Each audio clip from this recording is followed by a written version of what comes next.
जय जय रघुवीर समर्थ. श्रीमत दासबोध. दशक 9वा. गुणरूप नाम. समास दुसरा. ब्रह्म निरूपण नाम. श्रीराम समर्थ. जे जे काही साकार दिसे ते ते कल्पांती नासे, स्वरूप ते असतची असे सर्व काळ. म्हणजे जे जे या जगात आकाराला येते ते ते सर्व कल्पांती नाश पावते, पण स्वरूपाचा कधीही नाश होत नाही. ते सर्व काळ जसेच्या तसेच असते. याचाच अर्थ दृश्यातील जे जे साकार आहे ते ते सर्व कल्पांती नाश पावणार आहे. एवढी उलथापालथ घडूनही स्वरूप मात्र जसंच्या तसं निश्चळ अखंड राहतं. दृश्यातील कुठल्याच साधनानं परब्रह्माची मोजदाद होऊ शकत नाही. चराचरातील प्रत्येक कणात भगवंत भरून असल्याचं शास्त्र सांगतात. समर्थही तेच आपल्याला सांगत आहेत की जे जे काही साकार दिसे म्हणजे जे जे आपल्याला डोळ्याने दिसत आहे ते ते कल्पांती म्हणजे काळाच्या अंती ते ते नासे, त्याचा नाश होणार आहे. स्वरूप ते असतची असे सर्व काळ. म्हणजे स्वरूप जसंच्या तसं राहणार आहे, सदा सर्व काळ राहणार आहे. भगवंताचं स्वरूप दृश्य जगताच्या पलीकडचं आहे. आपलं दृश्यात घुटमळणारं मन, शब्द, कल्पना यांना परब्रह्म स्वरूपात प्रवेश नाही आहे. हे आपण अभ्यासलेलं आहे. परब्रह्म स्वरूप समजून देताना समर्थांनी योजलेल्या 42 शब्दांपैकी काही शब्दांचा मागोवा आपण मागील समासात घेतलेला आहे. त्या प्रत्येक शब्दामागील गर्भितार्थ आपल्याला परब्रह्माशी एकरूप होण्याची संधी देणार आहे. देवळात जाऊन देवदर्शन घेण्यामध्ये आपण सगळेजण धन्यता मानतो खरं, पण ती काही परब्रह्म भेट नव्हे. तसं शब्दांच्या माध्यमातून परब्रह्माविषयी कल्पना जरी येत असली तरी शब्दांच्या आधारे परब्रह्म स्वरूपाशी तद्रूपता पावता येत नाही, एकरूपता पावता येत नाही. त्यासाठीचा उपाय सांगताना समर्थांनी मागील समासाच्या शेवटी म्हटलं आहे की सद्गुरूंच्या कृपा प्रसादाशिवाय, त्यांच्या संगतीत राहिल्याशिवाय परब्रह्माशी एकरूपता आपल्याला साधता येत नाही. आणि नेमका इथंच बहुतेकांचा घोटाळा व्हायला सुरुवात होते. यातून 2 भूमिका तयार होतात. एक भगवंताचा आहेपणानं विचार करणं आणि दुसरं म्हणजे भगवंताचा नाहीपणानं विचार करणं. दृश्यातील सर्व वस्तूंचं ज्ञान आपण इंद्रियामार्फत घेत असतो. तो आपला स्वभावच आहे. त्यालाच अनुसरून परब्रह्माचं स्वस्वरूपाचं दर्शनही आपण डोळ्यांना घडावं असंच आपल्याला वाटत असतं. परब्रह्म अतींद्रिय असल्यामुळं ते आपल्या कक्षेत कसं बरं येईल? मीपणानं, वेगळेपणानं त्याला पाहता येत नाही. त्यामुळं आपला आस्तिक भाव नास्तिकतेमध्ये बदलू शकतो. एकदा एका महाविद्यालयातील एका विद्यार्थ्यानं स्वामी विवेकानंदांशी नास्तिकतेबद्दल बराच वाद घातला. देव नाही असं त्यानं निक्षून सांगितलं. तेव्हा स्वामी विवेकानंदांनी त्याला त्याचं मत फळ्यावर लिहायला सांगितलं. त्या विद्यार्थ्यानं लिहिलं, गॉड इज नोवेअर, म्हणजे ईश्वर कुठेही नाही. त्या वाक्यातील शब्दांच्या स्पेलिंगमध्ये स्वामी विवेकानंदांनी थोडासा फेरफार बदल करून ते वाक्य गॉड इज नाव हिअर म्हणजे ईश्वर आता इथं आहे असं लिहिलं. म्हणजे साक्षात्कारी व्यक्ती ईश्वराला सगळीकडे पाहते, सामान्य जन ते बघू शकत नाहीत.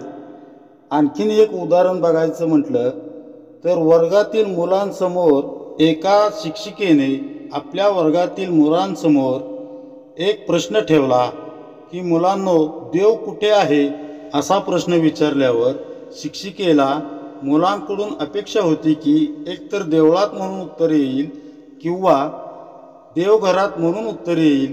पण त्या वर्गातील एक मुलगा उभा राहिला.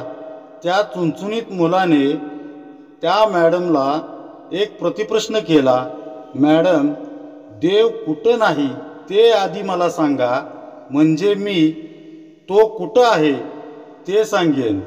तात्पर्य हेच आहे, देव आहे देव नाही म्हणजेच आस्तिक आणि नास्तिक हा संघर्ष समाजात नेहमीचाच बघायला मिळतो. आस्तिकतेमध्ये भगवंत आहे असा विश्वास असतो, पण त्याची अनुभूती आहे का असा प्रश्न उपस्थित झाल्यावर प्रपंचातील अनुकूलतेला, दृश्य सुखांना अनुसरून आलेल्या अनुभवांवरून, प्रचितीवरून आपण देव आहे असं म्हणतो. एखाद्याला असा अनुभव आला नसेल तर तो भगवंत नाही असं म्हणतो. म्हणजेच आपण आपली भगवंताविषयीची अस्तित्व जाणीव आपल्याला आलेल्या अनुभवांवरून, प्रचितीवरून व्यक्त करत असतो. ब्रह्मस्वरूपाशी तद्रूपता याविषयी समर्थ विचार मांडत असताना तुम्हाला आम्हाला ब्रह्मस्वरूपाचं आकलन का होत नाही याचंही ते विश्लेषण करतात आणि त्यावर सद्गुरू कृपा, सत्संगती हा एकमेव उपाय असल्याचंही ते सांगतात. आपण दृश्य जगताचा घटक आहोत. आपण त्या पद्धतीनं दृश्य वस्तूंचा अनुभव घेतो. त्याच पद्धतीनं आपण परब्रह्माचा अनुभव यावा यासाठी धडपडत असतो. समर्थांसारखे संत, दासबोधासारख्या ग्रंथातून अद्वैत बोध आपल्या अंतरंगी ठसावा यासाठी प्रयत्न करत असताना आपण मात्र परमात्म्याची संकल्पना एकदा दृष्टात, एकदा दृश्य वस्तूंचं नाम वा रूपांच्या आधारे अंतरंगात स्पष्ट करण्याचा व्यर्थ खटाटोप करत असतो. पण गंमत अशी की दृश्याच्या आधारे कितीही शोधण्याचा प्रयत्न केला तरी ती परम वस्तू आपल्याला दिसू शकत नाही. जे सकळांचे सार, मिथ्या नव्हे ते साचार, जे का नित्य निरंतर संचले असे. म्हणजे ते सर्वांचे सार असून तेच सत्य आहे. ते मिथ्या नसून नित्य निरंतर सर्वांच्या अंतर्बाह्य व्यापलेलं आहे. पहा, समर्थ काय म्हणतात, जे सर्व वस्तूंचे सारत्व आहे ते नित्य निरंतर आहे, सगळीकडे भरून आहे. पण त्याला दृश्यात शोधण्याचा प्रयत्न केला तर आपल्या हाती काहीही लागत नाही. त्याच्या स्वरूपाचं दर्शन होत नाही. परब्रह्मानं प्रभू रामांचं सगुण रूप धारण केलं व अयोध्येत ते अवतरलं तेव्हा किती जणांनी त्यांना ओळखलं. राम लक्ष्मण सीता शोधासाठी वनात भटकत भटकत ऋषीमुख पर्वतावर आले तेव्हा तिथं बालीच्या भयानं लपलेल्या सुग्रीवानं त्यांचा दास असलेल्या हनुमान स्वारींना त्यांच्याविषयी माहिती काढून आणण्याला सांगितलं. हनुमान स्वारी ब्राह्मण वेशात त्यांच्या समोर आले आणि त्यांनी विचारले, आपण दोघे सुकुमार कुठल्या तरी राजघराण्याचे दिसत आहात, मग या वनात तेही एकदम अनवाणी, आपलं काय बरं काम आहे इथं. प्रभू रामचंद्र ज्या हनुमंताचा श्वास आहेत, हनुमंतालाच त्याचे स्वामी ओळखता आले नाहीत. पण लगेचच ओळख पटताच हनुमान स्वारी ओशाळून रामचरणी लीन होतात व म्हणतात, प्रभू मी तर वानर आहे, माझी बुद्धी चंचल असणारच, पण तुम्ही तुमच्या या दासाला कसं विसरलात. जिथं हनुमंताला मायेच्या प्रभावामुळं काही क्षणांसाठी का होईना प्रभूंना ओळखता आलं नाही, तिथं आपल्यासारख्यांची काय गत असणार आहे. त्यामुळं दृश्यांच्या भावगर्दीत परब्रह्म ओळखताना आपलीही अशीच फसगत होते. पुढे, ते भगवंताचे निजरूप, त्यासी बोलीजे स्वरूप, याही वेगळी अमूप नामे तयांची. तेच भगवंताचे खरे रूप असून त्याला स्वरूप असे म्हणतात. याशिवाय त्यांची नामे अनेक नामे आहेत. त्यास नामाचा संकेत कळावया हा दृष्टांत, परी ते स्वरूप नामातीत असतची असे. म्हणजे त्याचे स्वरूप कळावे म्हणूनच त्याला नामे दिली जातात व दृष्टांत दिले जातात. पण खरे रूप, खरे तर ते स्वरूप नामातीत असून ते सदैव जसेच्या तसेच असते. दृश्यास बाह्य संशले, परी ते विश्वास चोरले, जवळीच नाहीसे झाले असतची कैसे. म्हणजे वास्तविक दृश्य सृष्टीच्या आतबाहेर सर्वत्र ते कोंदाटलेले आहे, पण तरी ते जगातील सामान्य लोकांपासून गुप्त राहिलेले आहे. म्हणून ते अत्यंत जवळ असूनही नाहीच असे लोकांना वाटते. ऐसा एकोनिया देव, उठे दृष्टीचा भाव, पाहो जाता दिसे सर्व दृश्यची अवघे. म्हणजे असे हे देवाचे वर्णन ऐकून लोकांच्या मनात त्याला प्रत्यक्ष डोळ्यांनी पाहावे असा भाव उत्पन्न होतो. पण त्याला पाहण्याचा प्रयत्न केला तो देव तर दिसतच नाही, पण अवघी सृष्टीच दिसते. दृष्टीचा विषयो दृश्य, तोची झाली या सादृश्य, तेने दृष्टी पावे संतोष, परी ते देखणे नव्हे. म्हणजे नेत्रांचा विषयच दृश्य हा आहे. प्रत्यक्ष दिसला असता संतोष होतो, पण ते खरे पाहणे नव्हेच. दृष्टीस दिसे ते नासे, येत द्विषयी श्रुती असे, म्हणून जे दृष्टीस दिसे ते स्वरूप नव्हे. म्हणजे जे जे दृष्टीला दिसते ते ते नाश पावते या अर्थाची श्रुती आहे. म्हणूनच जे जे दृष्टीला दिसते ते स्वरूप नव्हे, कारण स्वरूप तर शाश्वत आहे. बघा, डोळ्यांनी एखादी वस्तू पाहिली की संतोष होतो, पण असं पाहणं हे खरं पाहणं नव्हे, कारण दृष्टीला पडणारं ते सारं नाशवंत आहे. परब्रह्म मात्र त्या पलीकडचं आहे. त्यामुळं डोळ्यांना जे दिसतं ते परब्रह्म अर्थात स्वरूप नव्हे. म्हणजेच आपले चर्मचक्षू परब्रह्माला ओळखू शकत नाहीत. अर्जुनासमोर श्रीकृष्णांनी विराट स्वरूप प्रकट केलं होतं, पण अर्जुनाच्या चेहऱ्यावर आश्चर्याचे, स्तंभित झाल्याचे कोणतेच भाव दिसत नव्हते. मग पुढे प्रभू श्रीकृष्णांनी अंतर्ज्ञानानं ते जाणलं. त्यांनी पुन्हा सामान्य रूप घेतलं, अर्जुनाला दिव्य चक्षु प्रदान केले आणि मग त्याला विश्वरूप दाखवलं. तेव्हा ते विराट रूप पाहून अर्जुन थक्क झाला. अर्जुन आणि श्रीकृष्ण सख्यत्वानं राहत असत. श्रीकृष्णांनी अर्जुनाच्या रथाचं सारथ्यही केलं होतं. परब्रह्म इतक्या निकट असूनही अर्जुन मात्र त्यांना ओळखू शकला नाही, कारण जीवाचं देहाधिष्ठित मन, चर्मचक्षु परब्रह्माला ओळखण्यात कमी पडतात. ज्या नाम साधनेच्या आधारे आपण आपला खोटा मी विसर्जित करून अनन्य होण्याचा प्रयत्न करत आहोत, ते नामही एका टप्प्यावर मागं पडतं. अनाम्य भगवंतापर्यंत जाण्यासाठी उपयोगी पडणारं नामही संकेत रूपानं त्याच्या निकट पोचवितं. मात्र भगवंत स्वरूपाशी तदाकार होण्यासाठी, नामी नामांमध्ये विरघळून जाण्यासाठी अनन्यतेची गरज असते. परब्रह्म स्वरूपाविषयी सांगताना दृष्टांत देखील उन्हा पडतो, कारण मायेतील दृश्य वस्तूंच्या आधारे मायातील परब्रह्माविषयी वर्णन करायचं म्हटलं तर मायेच्याच अखत्यारीत असलेल्या शब्दांचा आधार घ्यावा लागणार की नाही. मग असे दृष्टांत परब्रह्म स्वरूप सांगण्यासाठी किती पुरे पडणार. शब्दांद्वारे त्याची कल्पना अंतरंगात तयार होईलही. एखाद्यानं हिमालयातील बर्फाच्छादित शिखरं बघितली नसली तरी त्याचं वर्णन ऐकून तो त्याचं कल्पित चित्र डोळ्यासमोर आणू शकतो.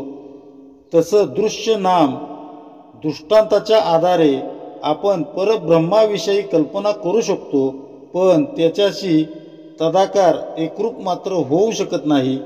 मग त्यासाठी काय करायला हवं, त्याविषयीचं समर्थांनी केलेलं स्वानुभूतीपूर्ण विवेचन आपण बघणार आहोत. दृश्याचा अनुभव घेताना आपण ज्या निकषांचा, साधनांचा आधार घेतो त्याच्याच आधारे सर्वव्यापी भगवंताचाही आपल्याला अनुभव यायला हवा. ही भूमिका आपल्या मनातून का बरं दूर होत नसावी. कशामुळं ती भूमिका इतकी घट्ट झाली आहे याचं पुढे विवेचन पाहू. स्वरूप ते निराभास आणि दृश्य भासले साभास, भासास बोलिला नास वेदांतशास्त्री. म्हणजे दृश्य हे भासमय असते म्हणून ते भासते आणि वेदांतशास्त्रात भास हा नाशिवंत असतो असे म्हटले आहे. म्हणून स्वरूपाच्या ठिकाणी भास मुळीच नाही. आणि पाहता दृश्यची भासे, वस्तू दृश्या वेगळी असे, स्वानुभवे पाहता दिसे दृश्यास बाह्य. आपण जेव्हा डोळ्यांनी पाहतो तेव्हा दृश्यच डोळ्याला दिसते, पण आत्मवस्तू ही दृश्या वेगळी आहे. ज्यावेळी आत्मवस्तूचा साक्षात अनुभव येतो तेव्हा ती दृश्याच्या सबाह्य अभ्यंतरी व्यापून राहिली आहे असा अनुभव येतो. जे निराभास निर्गुण त्याची काये सांगावी खूण, परी ते स्वरूप जाण सन्निधची असे. म्हणजे जे आभासरहित गुणरहित आहे त्याची खूण तरी कशी काय सांगणार, पण ते स्वरूप आपल्या अगदी जवळच असते. पुढे जैसा आकाशी भासला भास आणि सकळांमध्ये आकाश, तैसा जाणीजे जगदीश सबाह्य अभ्यंतरी. म्हणजे जसे आकाशातच सर्व भास भासतात आणि सर्वांमध्ये आकाशच व्यापून असते, त्याचप्रमाणे जगदीशही सर्व जगात सबाह्य अभ्यंतरी व्यापून राहिलेला असतो. उदकामध्ये परी भिजेना, पृथ्वीमध्ये परी झिजेना, वनीमध्ये परी सिजेना स्वरूप देवांचे. म्हणजे स्वरूप पाण्यामध्ये असते तरी ते भिजत नाही, पृथ्वीमध्ये असते तरी ते झिजत नाही, अग्नीमध्ये असले तरी ते शिजत नाही, असे देवाचे स्वरूप विलक्षण आहे. ते रेंद्यामध्ये परी बुडेना, ते वायूमध्ये परी उडेना, सुवर्णी असे परी घडेना सुवर्णासारिखे. म्हणजे ते चिखलात असले तरी बुडत नाही आणि वायूमध्ये असले तरी उडत नाही आणि सुवर्णात सोन्यात असून सुवर्णासारखे ते घडविता येत नाही. ऐसे जे संचले सर्वदा, परी ते आकळेना कदा, अभेदा माझी वाढवी भेदा ते हे अहंता. म्हणजे असे ते सदा सर्वत्र संचलेले असूनही ते कधीही कळून येत नाही, अशा त्या अभेद स्वरूपाच्या ठिकाणी अहंकारामुळे भेद वाढतो. बघा, म्हणजे समर्थांना काय म्हणायचे, परब्रह्माला जाणू न शकण्याचं मूळ कारण आपली अहंताच आहे. म्हणजे मी पण आहे. परब्रह्मस्वरूपाच्या अत्यंत निकट गेलेला जीव या अहंतेपायीच त्याच्याशी एकरूप होऊ शकत नाही. कशी आहे ती अहंता? अनंत आणि अपार या दोन शब्दांचा अभ्यास करताना वृत्तीच्या व्यापकतेचा मुद्दा आपण मागच्या समासामध्ये विस्तारानं बघितला आहे. परब्रह्माशी तद्रूप होण्यासाठी वृत्तीला व्यापक करणं अतिशय आवश्यक आहे. हे आपल्याला पटलं, त्यानुसार आपण आपली वृत्ती व्यापक करायला सुरुवातही केली. पण थोडंसं अंतर्मुख होऊन विचार केला तर काय दिसतं, जसं कंपासच्या मदतीनं त्रिज्या वाढवत नेऊन मोठमोठाली वर्तुळं काढता येतात, पण त्याचं दुसरं टोक एक ठिकाणी घट्ट रुतलेलं असतं. तसं आपण आपल्या वृत्तीचा परीघ अधिकाधिक व्यापक करत नेतो खरं, पण माझी वृत्ती व्यापक होत आहे या अहंतेचा टोक तसंच घट्ट रुतलेलं असतं. ते काही आपल्याला ध्यानात येत नाही. साधनेद्वारे आपली वृत्ती कमालीची व्यापक बनते, पण मीपणाची अहंता कंपासच्या सुईसारखी, त्या दुसऱ्या टोकासारखी आपल्या जीवनात रुतून बसलेली आहे. जीवन व्यवहारात आपलं कर्तेपण अर्थात ही अहंता वारंवार डोकं वर काढते. अहंतेशिवाय जीवन जगता येणार नाही हे खरंच आहे. मात्र समर्थांनी इथं मांडलेला अहंतेचा मुद्दा अत्यंत महत्त्वाचा आहे, आंतरिक आहे. साधन पथावरून परब्रह्माच्या दिशेनं आपण जेव्हा वाटचाल करत असतो तेव्हा आपल्यातील व परब्रह्मातील अंतर कमी कमी होत जाऊन अगदी परब्रह्माशी तद्रूप होण्याच्या अंतिम टप्प्यावर आपण गुरुकृपेनं येऊन पोचतो. पण हे तद्रूप होण्याचं अगदी किरकोळ अंतर आपण पार करू शकत नाही. काय कारण असावं बरं याचं? पुढे समर्थ सांगतात, तिच्या स्वरूपाची खूण सांगो काही ओळखन, अहंतेचे निरूपण सावध आहे का. म्हणजे ती अहंता कशी असते हे ओळखता यावे म्हणून तिच्या स्वरूपाची खूण वर्णन करून सांगतो. तरी आता अहंतेचे निरूपण सावध होऊन ऐकावे. जे स्वरूपाकडे पावे, अनुभवासवे झेपावे, अनुभवाचे शब्द आगवे बोलवून दावी. म्हणजे अहंता स्वरूपाकडे वळते, म्हणजे अहम ब्रह्मस्मी असे चिंतन घडू लागते. तसे अनुसंधान होता होता स्वस्वरूपानुभव येतो आणि मग ती अहंता आपला अनुभव शब्दात बोलून दाखवते. म्हणजे मी देह आहे ही अहंताच आहे. देहाला सत्य मानून आपण साधन सुरू केलं, बद्धातून मुमुक्षू झालो, पुढं साधक झालो. दीर्घ काळापासून आपली साधना सुरू आहे, तरीही ती साधना परिपक्व होऊन आपल्याला सिद्धावस्थेमध्ये मात्र अजून पोचवूच शकली नाही. साधक व सिद्ध यांच्यामध्ये असं काय आहे की जे साधकाला ओलांडण्यासाठी इतके कष्ट पडत आहेत, इतका वेळ लागत आहे. परब्रह्माला अनुभवाच्या आधारे जाणण्याची साधकाची वृत्ती हे त्याच्या सूक्ष्मातील अहंतेचे रूप आहे. बाह्यांगानं तर आपली अहंता अगदी ओसंडून वाहत असतेच. जसजसा आपला साधनाभ्यास वाढत जातो तसा आपल्या जीवनातील कर्तेपणाचा, अहंकाराचा ऱ्हास होऊ लागतो. हा आपला स्वानुभव आहेच, पण अंतरंगातील ही सूक्ष्म अहंता साधकावस्थेतून सिद्धावस्थेपर्यंत झेप घेण्यापासून आपल्याला रोखते. मी राहून मला भगवंताचं दर्शन हवंय, मला भगवंत दर्शनाचा अनुभव हवाय, या भावनेतच मुळी द्वैत आहे. हे द्वैत भूमिकेच्या एका सिद्धांताप्रमाणे आहे. दोन बिंदूतून केवळ एकच रेषा काढता येते, पण बिंदू एकच एक असला तर त्यातून अनंत रेषा काढता येतात. तसं द्वैत म्हणजे दोन बिंदू व त्यांना साधणारी एकच रेषा म्हणजे अनुभवाची. हे दोन बिंदू अगदी जवळजवळ जरी आले तरीही ते दोन आहेत असं म्हटल्यावर एकच रेष राहणार.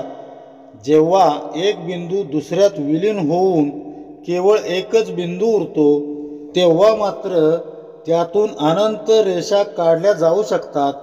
म्हणजेच आपल्या अहंतेचं शरणागतीच्या माध्यमातून संपूर्ण विसर्जन करणं समर्थांना इथं अपेक्षित आहे. अहंता अर्थात खोट्या मीच विसर्जन होताच उरतो तो खरा मी. हीच ती सिद्धावस्था, हीच ती स्वरूपस्थिती होय. इथं अनुभवासाठी मी वेगळा राहूच शकत नाही. अहम ब्रह्मस्मी या महावाक्याचा विचार करताना 5व्या दशकात समर्थांनी आपल्याला या बोधाचा जप करायचा नाही असं सांगून ठेवलंय. आपण मात्र अहम ब्रह्मस्मी या धारणेला अहंतेपोटी अंतकरणात घट्ट धरतो. वृद्धावस्थेत ज्याप्रमाणे मी देह आहे या अहम भूमिकेतून आपण राहतो, त्याचप्रमाणे साधकावस्थेत परब्रह्माच्या अगदी जवळ गेल्यानंतरही आपली ही अहंता सुटत नाही आणि या अहंतेपोटीच आपण मीच ब्रह्म आहे असं मानून बसतो. अहंकार उपाधी सोडल्यानंतरच सिद्धावस्थेतील आत्मानंद उपभोगता येऊ शकतो. मी सिद्ध नाही, मुनी नाही म्हणे जनाला, साष्टांग वंदित सदा गुरु पादुकाला. यातील मर्म हेच आहे की अहंता त्यागता यायला हवी. मी सिद्ध नाही, मुनी नाही असं म्हणणं म्हणजेच उपाधी सोडणं होय. साधना करत असताना आलेल्या काही अनुभवांच्या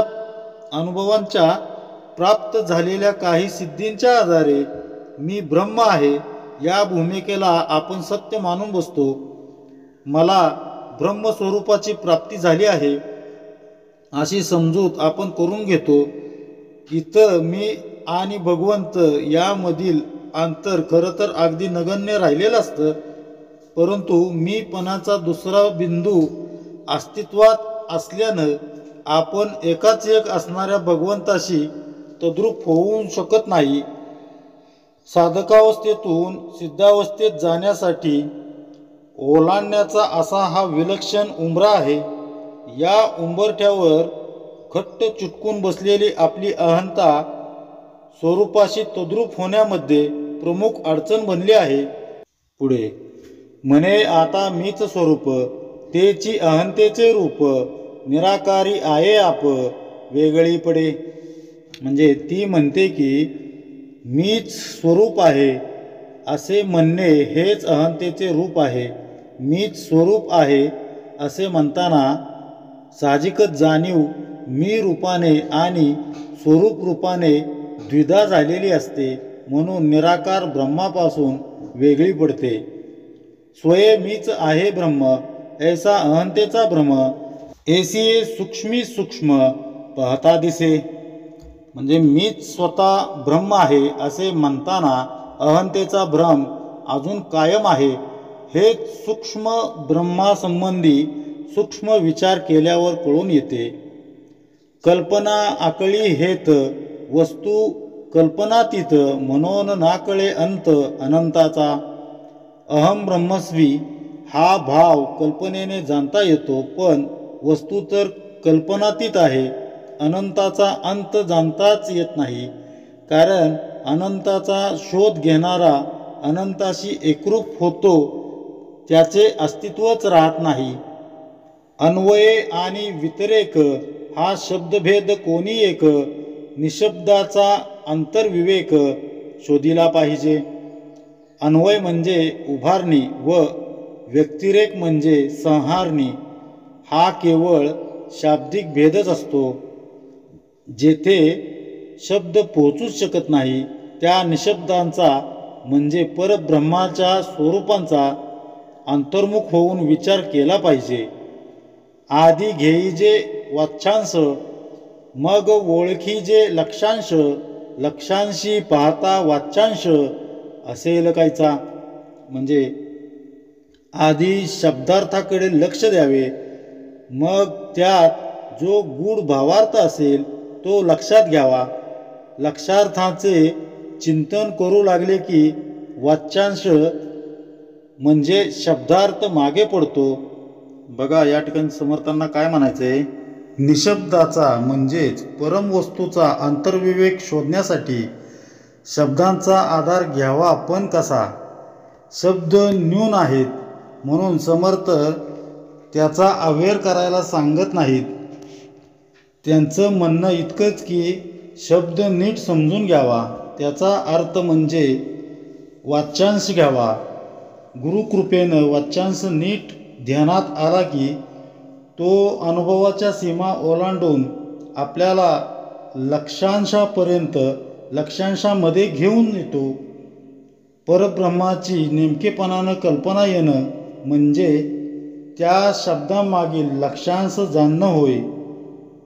एकदा का लक्षांश ध्यानात आला की मग वाच्यांशाची गरजच उरत नाही. लक्षांशाशी म्हणजेच परब्रह्माशी तदाकार झाल्यानंतर तो अनुभवण्यासाठी मीच तिथं नसणार. मग शब्दांच्या आधारे तो अनुभव कथन करण्याचा प्रश्न येतोच कुठं. सर्व ब्रह्म विमल ब्रह्म म्हणत स्वानुभव सांगण्याचा प्रयत्न करणारा जीव खरं तर याला प्राप्त झालेल्या दिव्य अवस्थेपासून स्वतःलाच दूर ढकलत असतो. लक्षांशाच्या मदतीनं स्वरूपाशी एकरूप होण्याचा हा विलक्षण मार्ग सर्वांनी अनुभवावा असाच आहे. समर्थ म्हणतात, अशा निशब्द अवस्थेत अनुभव शब्द कसे बरं व्यक्त होऊ शकतील. पुढे सर्व ब्रह्म आणि विमळ ब्रह्म हा वाच्यांशाचा अनुक्रम शोधिता लक्षांशाचे वर्म वाच्यांश नसे. म्हणजे सर्व ब्रह्म आणि विमळ ब्रह्म यात केवळ शब्दार्थाचाच भेद आहे. लक्षांशाचे वर्म जाणण्याचा प्रयत्न केला की दोन्हीही निर्देश केलेले परब्रह्म एकच आहे हे कळून येते आणि ते परब्रह्म तर शब्दांच्या पलीकडील आहे, तेथे वाच्यांश पोचूच शकत नाही. सर्व विमळ दोन्ही पक्ष वाच्यांशी आटती प्रत्यक्ष, लक्षांशी लाविता लक्ष पक्षपात घडे. म्हणजे सर्व ब्रह्म व विमळ ब्रह्म हे दोन्ही पक्ष वाच्यांशात आटून जातात हे प्रत्यक्ष दिसते. दोन्हींच्या लक्षांशाकडे लक्ष केंद्रित केले की हे दोन्ही पक्ष गळून पडतात. म्हणजे दोन्हींचा भावार्थ परब्रह्म एकच असा होतो. हे लक्षांशे अनुभवणे, तेथे नाही वाच्यांश बोलणे. मुख्य अनुभवाचे खुणे वाचारंभ कैचा. म्हणजे लक्षांशाचे अनुसंधान करून अनुभव घ्यावा. स्वरूपाच्या अनुभवामध्ये शब्द बोलण्याचे कामच राहत नाही. ही खूण अनुभवण्याची आहे, तेथे वाचेचे कामच उरत नाही. बघा समर्थ काय म्हणतात, अशा निशब्द अवस्थेत शब्दांच्या साह्यानं अनुभव सांगण्याची उर्मीच नाहीशी होते. या टप्प्यावर मौन पाळावं लागत नाही, तर सहजावस्था होऊन जाते. जीवनात साधना एका टप्प्यापर्यंतच करावी लागते, कारण ती साधना जेव्हा साध्यामध्ये विलीन होते तेव्हा साध्यच आपलं आचरण बनतं. ज्या मौनाला आज आपण साधन मानतो ते मौन आपण लक्षांशामध्ये स्थिरावल्यानंतर आपला स्वभाव बनून जातं. मग आपण देहानं प्रपंचात असलो तरी आंतरीचं मौन ढळत नाही. परा पश्यन्ती मध्यमा वैखरी, जेथे ओसरती चारी, तेथे शब्द कळा कुसरी कोण काज. ज्या परब्रह्माच्या ठिकाणी परा पश्यन्ती मध्यमा व वैखरी या चारी वाचा ओसरतात, पोचू शकत नाहीत, तेथे शब्द पांडित्य काय कामाचे. शब्द बोलता सवेच नासे, तेथे शाश्वतता कोठे असे. प्रत्यक्षास प्रमाण नसे बरे पहा. म्हणजे शब्द उच्चारला की लगेच तो नाहीसा होतो, मग तेथे शाश्वतता कोठे आहे. ही सर्वांच्या अनुभवाची गोष्ट असल्यामुळे तिला प्रमाण देण्याची आवश्यकताच नाही. एक अनुभवाचे लक्षण अनुभव म्हणजे अनन्य जाणं, एक अनन्याचे लक्षण ऐसे असे. आता अनुभवाचे लक्षण ऐक. अनुभव म्हणजे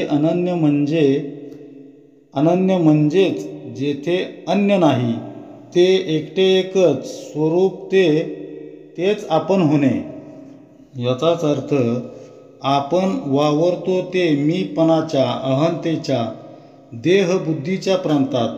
परब्रह्म या सगळ्यांच्या परे आहे, अभेद आहे. अभेद परब्रह्म स्वरूपात आपली अहंताच भेद निर्माण करते, द्वैत निर्माण करते. अहंता त्यागून अनन्य होता आलं तरच परब्रह्म स्वरूपाची अनुभूती येऊ शकते.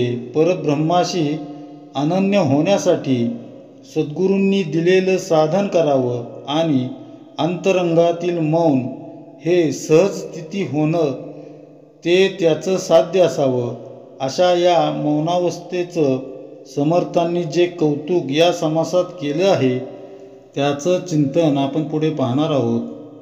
कारण एखादा वाहणारा ओहोळ असला काय किंवा एखादी नदी काय, एकदा का ती समुद्राला मिळाली की ते वेगळेपणानं राहतच नाहीत, ते सागरच होऊन जातात. इतकंच नव्हे तर पावसाचा समुद्रावर पडणारा थेंब सागराच्या पृष्ठभागापासून वेगळा आहे तोपर्यंतच तो थेंब असतो, पण एकदा का तो समुद्रात पडला की तो समुद्रच होऊन जातो. त्याचप्रमाणे द्वैत भावनेतून मी भगवंतापासून फारकत घेऊन बसलोय.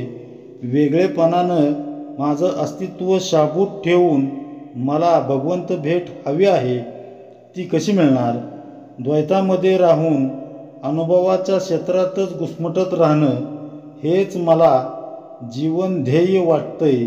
अशी आपल्या जीवनाची विचित्र अवस्था बनलेली आहे. अशा वेळी अनन्यतेच्या आधारानं आत्मनिवेदन घडावं, जीवाचा शिव व्हावा, अर्थात जीवाची जाणीव सद्गुरूंच्या अंतरंगाशी एकरूप होऊन जावी, देहबुद्धीच्या संवेदना गोठाव्यात, हेच एका साधकाचं गुरुचरणी मागणं असायला हवं. अनन्य म्हणजे अन्य नसे, आत्मनिवेदन जैसे, संगभंगे असतची असे, आत्मा आत्मपणे. म्हणजे अनन्य म्हणजे दुसरा कोणी नसणे, म्हणजेच आत्मनिवेदन जसे जाणावे. मीपणाच्या त्यागानंतर मी आत्मा या अनुभूतीतील, या अनुभवातील मीची जाणीव नष्ट झाल्यावर तद्रूपतेनं केवळ आत्माच उरतो. म्हणजे अनन्य या शब्दाला बऱ्याचदा सांप्रदायिकतेत अडकवलं जातं. आपल्या संप्रदायाशी अनन्य राहणं असाच त्याचा अर्थ आपण करून घेतो. साधना काळात असलेल्या अनेक गैरसमजुतीपैकी ही एक आहे. परमेश्वर हा वैश्विक आहे, त्याला आपण सांप्रदायिकतेत आणणार तरी कसं? तो एकाच धर्माच्या, पंथाच्या विशिष्ट चालीरीतींनी बांधला जाऊ शकत नाही. चराचरातील भगवंत पाहण्यासाठी दृष्टी लाभावी, हेच साधकाचं ध्येय असायला हवं. सद्गुरूंनी दिलेल्या साधनाशी एकनिष्ठ राहून त्यांच्याशी अनन्य होण्यानंच आपली त्या ध्येयाच्या दिशेनं वाटचाल सुरू होते. म्हणजेच सद्गुरू कृपेनं स्वतःशीच अनन्य होण्याचा हा भाग आहे. स्वतःशी अनन्य होणे म्हणजे काय? आपल्या अंतःकरणात डोकावलं तर खोटा मी व खरा मी या दोघांचं अस्तित्व आपल्याला जाणवतं. याला सत्सत विवेक बुद्धी म्हणतात. आत्म्यास नाही आत्मपण, हेची निसंगाचे लक्षण, हे वाच्यांशे बोलिले जाणं. कळावया कारणे म्हणजे आत्म्याच्या ठिकाणी मी आत्मा ही जाणीवही नसते, हे निसंगाचे लक्षण आहे. वास्तविक ह्या अवस्थेचे वर्णन शब्दात होऊ शकत नाही, पण कळावे यासाठी सांगणे भाग पडते. म्हणजे मी आत्मा आहे अशी जाणीव आत्मस्वरूप नसते, ते सच्चिदानंद रूप आपलं स्वरूप आहे. हे केवळ असणेच निसंगाचे लक्षण आहे. पण अशा आत्मस्वरूपाला देहबुद्धीमुळं आपण विस्मृतीत ढकलतो आणि मी म्हणजे देह या भ्रमाशी एकरूप होऊन बसतो. त्यामुळं आपण खऱ्या मीपासून, स्वस्वरूपापासून दुरावतो. देहबुद्धीची भावना एकदा का संपली की आत्म्याचा संग आहे असं बोलणंही चुकीचं ठरतं. समर्थ म्हणतात, निसंगाचे लक्षण सांगण्यासाठी या निशब्द अवस्थेची जीवाला कल्पना यावी म्हणून ती शब्दबद्ध केली. वाच्यांश सोडून लक्षांशाशी तद्रूप होणं म्हणजेच अनन्य होणं आहे. मग आपल्यासारख्या सामान्य प्रापंचिकांनी अनन्यतेचा अभ्यास कसा करावा, आपण अनन्य होत आहोत हे कळावं तरी कसं, समर्थ समजावतात. एरवी लक्षांश तो वाच्यांशे, सांगिजेल हे घडे कैसे, वाक्य विवरण अपैसे कळो लागे. एरवी जो लक्षांश असतो तो वाक्यांशाने म्हणजे केवळ शब्दार्थाने सांगणे शक्य नसते, पण त्या लक्षांशाचे सूक्ष्म बुद्धीने विवरण केले की तो आपोआप कळू लागतो. करावे तत्व विवरण, शोधावे ब्रह्म निर्गुण, पाहावे आपणास आपण मनीचे कळे. म्हणजे तत्वांचे विवरण करून निर्गुण ब्रह्माचा शोध घेण्याचा अभ्यास करावा, म्हणजे आपल्या खऱ्या स्वरूपाचे ज्ञान होते आणि मग अनुसंधानाने स्वस्वरूपाचा साक्षात अनुभव येतो. बघा, समर्थांना नेमकं काय म्हणायचे, आत्मस्वरूप शब्दातीत आहे, तेव्हा संत वचनांवर विश्वासून सद्गुरू बोधांचं मनन चिंतन केल्यास स्वरूपाचं आकलन होऊ लागतं. विश्वातील तत्वांचं विवरण करून निर्गुणाचा शोध घ्यावा. मी कोण हे नीट पाहावं. त्यांचं चिंतन करता करता त्यामध्ये स्वतःला लय करावं, म्हणजेच स्वरूपाशी अनन्य होऊन जावं. त्यामुळं अनन्यता ही अत्यंत वैयक्तिक आहे. सद्गुरू सन्मुख होऊन त्यांच्या कृपाछत्राखाली एकट्यानंच आक्रमिण्याचा हा मार्ग आहे. आपल्या जीवनाच्या सर्व स्थितीमध्ये सद्गुरूंचं कृपाछत्र आपल्यावर निरंतर आहे. केवळ त्यांचाच आपल्याला आधार आहे, अशी त्यांच्या अस्तित्वाची अखंड जाणीव हवी. सद्गुरू सदैव माझ्याबरोबर आहेत, जीवन प्रवासात तेच माझ्या संगती आहेत, ही भावना दृढ व्हावी. कोणत्याही परिस्थितीत धीर टिकायला हवा. जे घडतंय ते सद्गुरूंच्या इच्छेनंच घडतंय व ते माझ्या कल्याणाचंच आहे, हे एकदा मनाशी पक्कं झालं की मग आपण इतर आधार शोधण्यासाठी पळापळ करणार नाही किंवा इतर कशाची अपेक्षाच राहणार नाही. साधन पथावर चालत असताना सद्गुरूंच्या इच्छेत आपली इच्छा मिसळून जो सहजपणे जगू लागतो त्याला अनन्यता साधू लागली असं समजावं. मग सद्गुरूंच्या अस्तित्वाची अखंड जाणीव ठेवायची म्हणजे काय करायचं, सद्गुरूंना जे प्राणप्रिय आहे त्याचा अखंड ध्यास घ्यावा. सद्गुरूंनी आपल्याला नामाचा आधार घ्यायला सांगितलंय, त्यातच त्यांचं रूप बघायला सांगितलंय. मग झालं तर नामातच सद्गुरूंना बघायला शिकावं. नाम माझ्या मुखात आहे म्हणजे सद्गुरू माझ्या भोवतीच आहेत असे समजावे. म्हणून समर्थांचं आपल्याला सांगणं आहे की आपल्या मनशक्तीचा पूर्णपणे वापर करून नामाच्या आधारे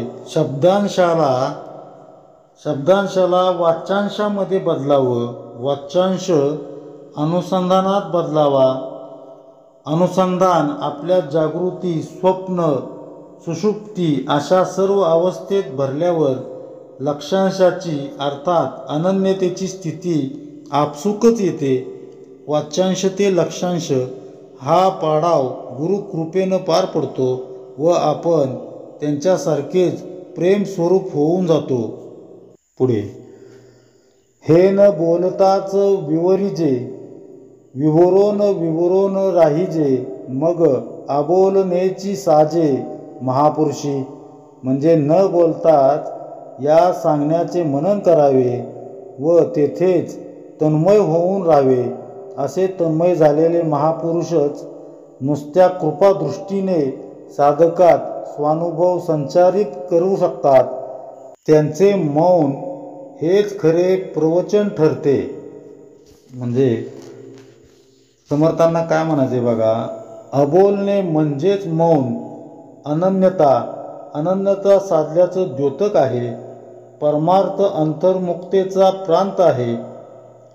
आपण निरूपण कीर्तन ऐकतो पण त्याचं खरं श्रवण घडतं का?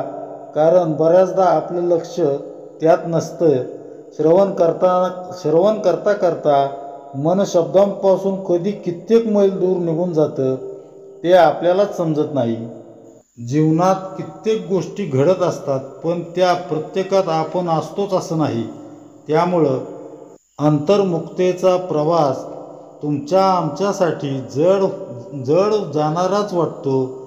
आपली वृत्ती ही स्वाभाविकता बहिर्मुख असते. इतरांशी बोलत राहणं हे आपल्याला आद्य कर्तव्य वाटत असल्यामुळं मौन सांभाळणं कठीण जातं. मौन पाळण्यासाठी स्वतःवर जबरदस्ती करावी लागते. जसं शाळेतील मुलं शिक्षकांच्या धाकानं गप्प बसतात, पण त्यांची पाठ फिरताच दंगामस्ती सुरू होते, तशी आपल्या मौनाची अवस्था असते. सद्गुरूंनी नाम घे असं सांगितलंय म्हणून आपण न बोलता नाम घेण्याचा प्रयत्न करतो. तरीही जप करताना आपलं मौन टिकेलच याची खात्री नसते. मन हिंडत राहतं. मग कधीतरी आपण नाम घेत आहोत अशी त्याला आठवण होते. मग उगीचच विचार प्रवाहात कुठं भरकटत गेलो याची आपल्यालाच लाज वाटते. अशी आपली जबरदस्तीनं मुलांना शांत बसवल्यासारखी मौनाची स्थिती असते. तेव्हा अंतर्मुक्ता मौनावस्था आपण किती प्रमाणात साधली यावरून आपण किती अनन्य आहोत याचा अंदाज बांधता येऊ शकतो. मौन बाह्यांगाचं असतं, तसंच ते अंतरंगाचंही असतं. शब्दची निशब्द होती, श्रुती नेती नेती म्हणती, हे तो आले आत्मप्रचिती. प्रत्यक्षाता म्हणजे स्वस्वरूपापर्यंत शब्द पोहोचूच शकत नाही. त्यामुळं प्रत्यक्ष आत्मप्रचिती आली की श्रुती त्यांचे नेती नेती म्हणून वर्णन का करतात हे कळते. बघा, मौन आपण उपाधी म्हणून स्वीकारतो, मात्र जेव्हा आत्मस्वरूपाचं दर्शन होतं, जीव शिवरूप होतो, तेव्हा हे मौन त्याचा सहज भाव होतं. त्याची निज ही अवस्था ही सहज स्थिती होते. शब्दच निशब्द होतात. हे मौनच आपल्या अंतर्स्थितीचं निदर्शक असतं. बाह्यांगानं विचार करायचा झाल्यास शब्दांची आपण अक्षरशः उधळपट्टी करत असतो. खरंच इतकं बोलण्याची गरज असते का? विचार केल्यास असं दिसून येतं की अनेक शब्द पोकळ चर्चा, मग त्या प्रापंचिक असोत वा पारमार्थिक, टाळल्या तरी त्यामुळं नुकसान काहीच होणार नसतं. कारण शब्द शोधणं, वाक्य जमविणं व ते बोलणं यात प्रचंड शक्ती खर्च होत असते. ती भरून निघण्यासाठी कित्येक तास मौन राहिल्याशिवाय पर्यायच नसतो. बोलण्यामध्ये अनेकदा इतरांचं उणंधुणं काढताना गुणदोषांचं चिंतन केलं जातं. शब्द हवेत विरून जातात. ज्या आत्मस्थितीत संत स्थिरावलेले असतात तिथं निव्वळ निशब्दता असते. आंतरिक मौनाची सुखद अनुभूती ते घेत असतात. पुढे प्रचित आलिया अनुमान, हा तो प्रत्यक्ष दुराभिमान, तरी आता मी अज्ञान, मज काहीच न कळे. म्हणजे असा अनुभव आल्यावरही अनुमान करीत राहणे म्हणजे प्रत्यक्ष दुराभिमानच आहे. आणि अभिमान जेथे असतो तेथे अज्ञान असतेच. त्यामुळे असा दुराभिमानी जो त्याला काहीच कळत नसते. मी लटिका माझे बोलणे लटिके, मी लटिका माझे चालणे लटिके, मी माझे अवघेची लटिके. काल्पनिक म्हणजे आपण ज्याला मी म्हणतो तो तर खोटाच असतो. त्यामुळे त्या मीचे बोलणे चालणे, मी माझे म्हणणे वगैरे सर्वच काल्पनिक लटिके आहेत. मज मुळीच नाही ठाव, माझे बोलणे अवघेची वाव, हा प्रकृतीचा स्वभाव. प्रकृती लटिकी म्हणजे मी पणालाच जेथे स्थान नाही. तेथे माझे सर्व बोलणेही व्यर्थच होय. हे सर्व प्रकृतीच्या स्वभावानुसारच घडते आणि प्रकृती ही खोटी भासमय आहे. प्रकृती आणि पुरुष या दोन्हीस जेथे निरास तेथे मी पण विशेष हे केवी घडे. म्हणजे स्वरूपाच्या ठिकाणी प्रकृती म्हणजे वायुरूप स्फुरण व पुरुष म्हणजे शुद्ध जाणीव या दोहींचा निराश होतो, तेथे मी ही विशेष भावना राहिलीच कशी. पहा, समर्थांना काय म्हणायचं इथं, दृश्य जगात सर्व काही अपुरं लटकं आहे. प्रकृती व पुरुष या दोहोंमध्ये मी अहन रूपानं होतो, पण स्वरूपानुभूतीमध्ये मी पणाच्या रथाची प्रकृती व पुरुषरूपी दोन्ही चाकं निखळली. मीची गतीच खुंटली. प्रकृती मुळातच खोटी मिथ्या आहे आणि त्यातून निर्माण झालेला मी, माझे बोलणे चालणे तितकेच खोटे आहे.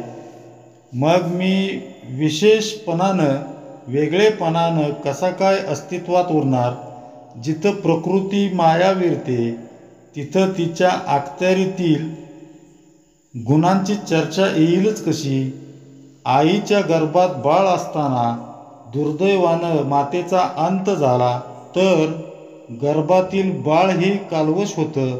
तसं ही प्रकृतीच राहिली नाही तर तिच्यातील त्रिगुण माझ्यात कसे बरं राहतील.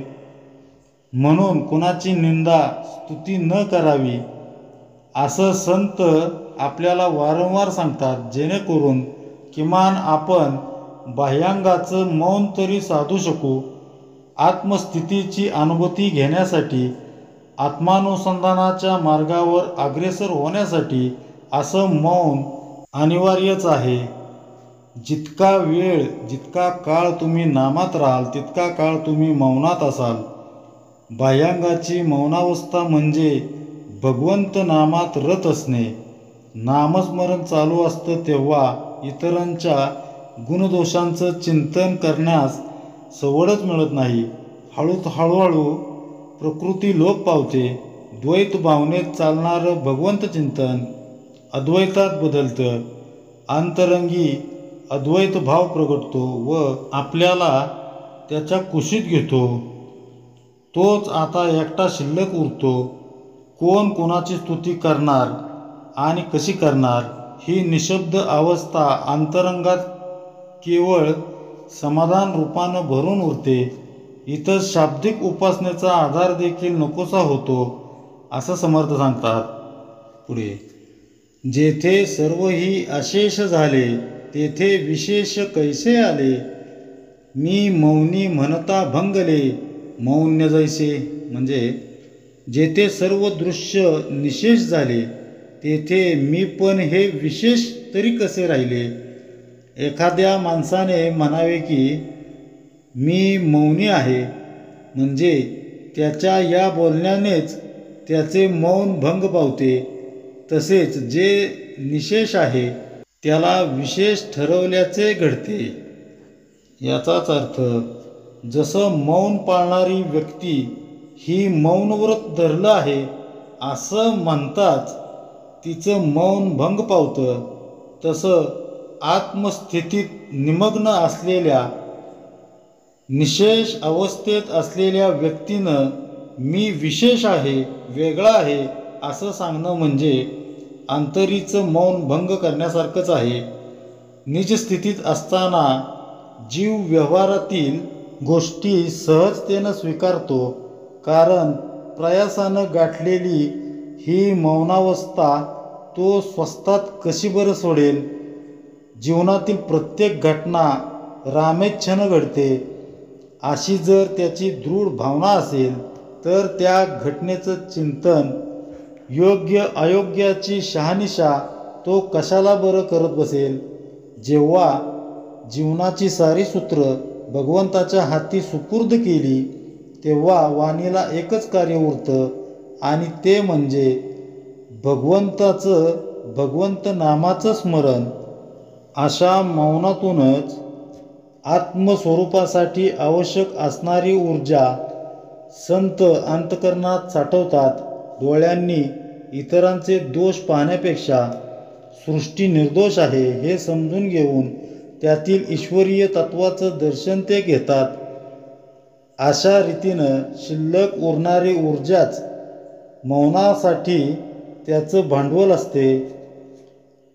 भांडवल होते.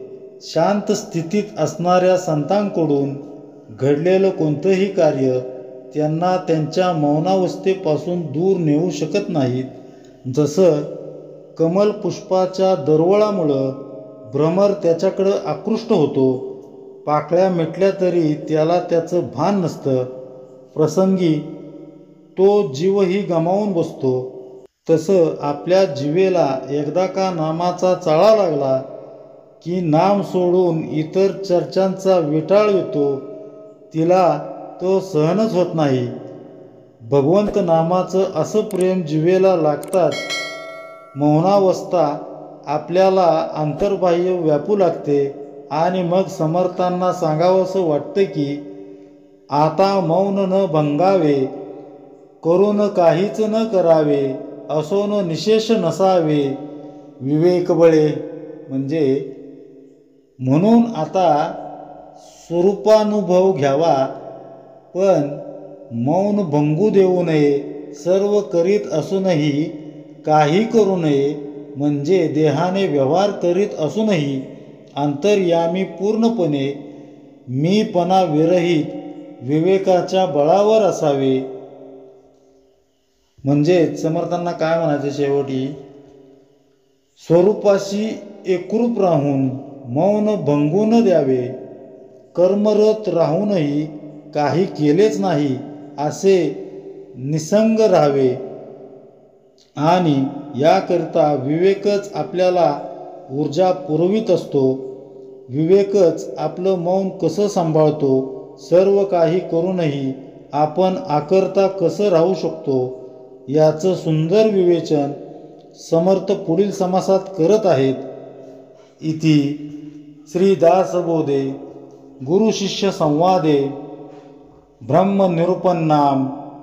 जय जय रघुवीर समर्थ.